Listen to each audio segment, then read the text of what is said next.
I can't remember being an extrovert or a natural performer when I was a child. I think I was lively. I was born in Chatham in 1964. If you want to know what Chatham was like in 1964, go there now. It's like that film 28 Days Later, you know. Because most towns have a twin, don't they? They get twinned. I think it was after the Second World War to promote peace. Towns got twinned with each other, and in Chatham we got Chernobyl, which was nice. So yeah, I was born in Kent, raised in Kent. I still live in Kent. I think everyone knows this. Every time I go anywhere, people shout the word at me, you know. So we were reasonably poor. I had to wear hand-me-downs.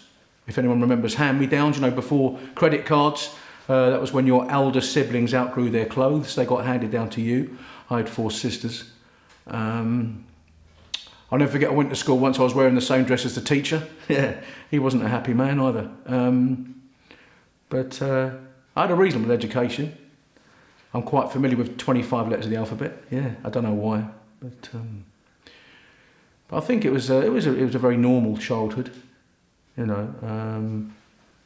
Because people often say to me, it is interesting where the extrovert streak comes from, because I don't think I am. I'm quite shy. And it's sort of, when someone shouts action or something, you know, it sort of kicks in. People say to me, was there any showbiz in your family, any history of showbiz in your family? Not really. My granddad was an Elvis Presley impersonator, but there wasn't much call for that in 1936, so he struggled. He's still working though, he's 98 and still working, my granddad, 98. He stains furniture, yeah, he can't help it, he's 98, give him a break. And then there was, yeah, my nan. Lost my nan recently, but she went in a way I think we'd all like to go. She sat in a chair, she closed her eyes, she fell asleep, and she never woke up again, and I thought that's a lovely way to go.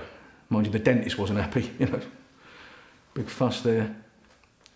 So no, I don't know where it came from really, but it's in there somewhere, the extrovert.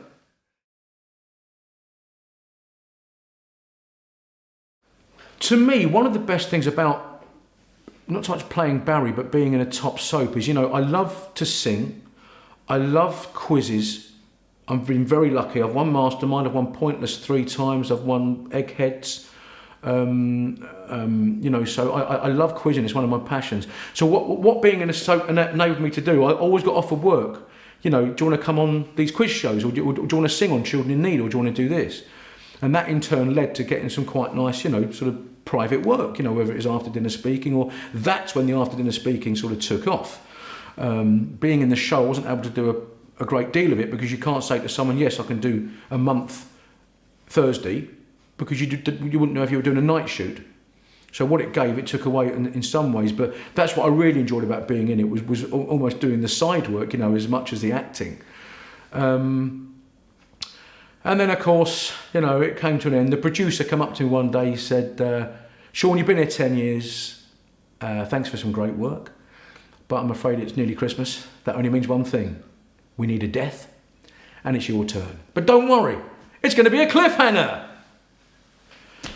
So there I was at the bottom of a hill in Scotland, battered, bruised and broken, and at the top of the hill, looking down on me, the dastardly Janine. And at the time there was a bit of controversy. Did he fall? Was he pushed? Did she mean to just push me away from her and I tripped and fell over my own feet? Did she mean to push me off? And I think not many people think I tripped and fell over my own feet. About 40% of people usually say she meant to push it, and the other 50% couldn't give a damn really.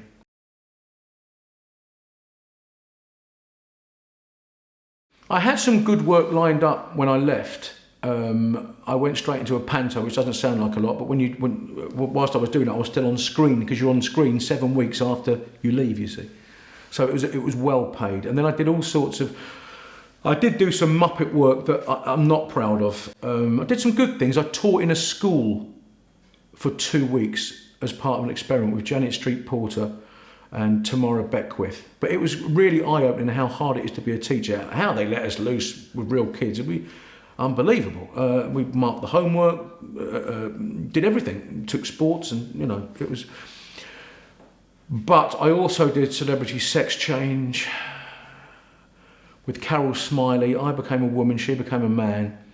This involved 5 hours getting done up in latex, and I still just looked like a bloated transvestite version of myself.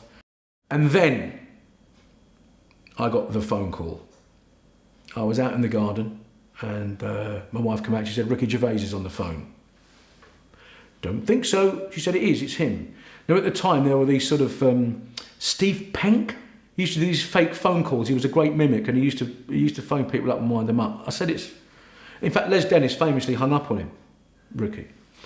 So I said, yeah, he said, and I thought, no, that's good. If that's an impersonator, it's good. So I listened to him. And what Ricky does, he phones you personally. He gets your number, God knows from where from.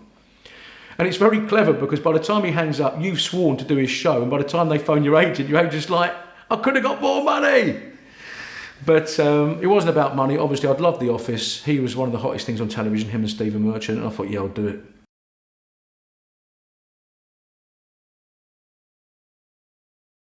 Working with them was great.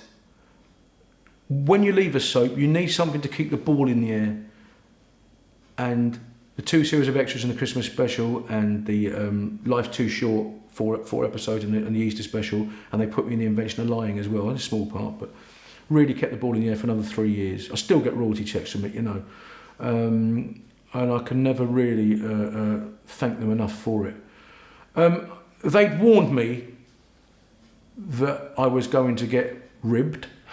and I said, go for it. And unfortunately they did. So whether it was me sitting in the corner of an office, shining Stephen's shoes, or having just unplunged the toilet, or, you know, but compared to what they did to some other people, I think I got off lightly, really. But I wouldn't have swapped it for the world. I remember the first series of extras, I was in 4 episodes, but they were all in the office with Stephen, so we filmed it in 2 days, and I thought, well, that was fun. And then when series 2 dropped on the mat, I was in all 6, but out of the office and working with people like David Bowie, you know, got to be in the same scenes as Bowie, and it was great. They never really conferred with me about what was going to go into the script. I think when you've got some people as good as Ricky and Stephen, you leave it up to them. But what they did do, what they were very good at, they said, if you want to improvise in the middle of a scene and chuck something in, go for it. Now, you're very rarely going to think of something better than their script, but there was a couple of times when I did come up with stuff that they kept in. Unfortunately, Ricky has this habit of, he just screams with laughter. You know, he can't even hold it to the end of the scene. So the couple of times that I managed to sneak something in, he just howled with laughter, and then we had to stop and sort of do it again. But that's what's endearing about him. If anyone's seen the outtakes of the extras episodes, I think he wrecks about 26 takes with Patrick Stewart, you know. I mean, it's... But do you know what? They turn up on set, they know exactly what they want to do, and let's say you're supposed to finish at 5:30, you're done by 3.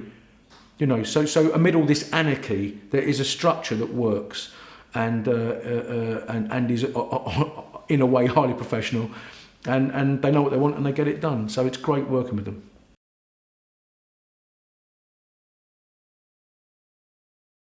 My first engagement in after dinner speaking came through nepotism. It was through a cousin of mine who worked for a bank.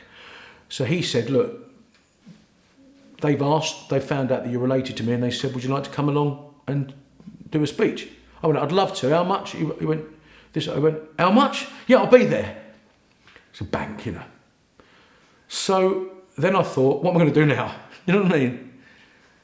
I said to him, tell them I've done dozens. I've never done one.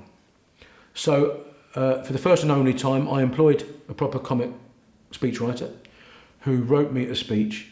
A lot of it was pertinent to the bank, so after that it was sort of useless, but there were certain snippets, the beginning, the end, the middle, that I still use, because it's a structure, it's a framework, you know, and I still work around this framework of the very first speech I ever did. And of course you put your own product knowledge in, whether it's a bank, whether it's a building society, whether it's a school, you put your own product knowledge in the middle. I sort of took to it like a duck to water, really. I just really enjoy them. I think I enjoy doing after dinner speeches more than anything apart from singing. So I often say to a client, do you want me to walk onto Mustang Sally? And if they're Ricky Gervais fans, they get the joke from extras and say, yeah, we'd love to. So that's what I love doing. That's my strength. I walk on, singing a song, give it a big 10 minutes opener, and then maybe string an award ceremony together with little dribs and drabs of the stand-up comedy going in between the awards. Big finish at the end, another song. To the bar. You know, I love it. I love it. It gets you all over the country. You're very privileged, well paid. You get to meet some very nice people. And yeah, it's about as much fun as you can have, I think, doing one of those.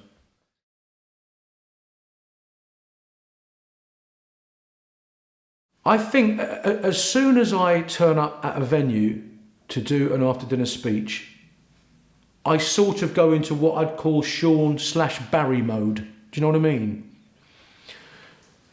So you do, because I'm a little bit shy, you do sort of act the evening, but I don't mean that in a negative way. I just mean that don't underestimate how you know, how it feels sometimes to walk into a room and there's 150, 200 people and you are the attraction.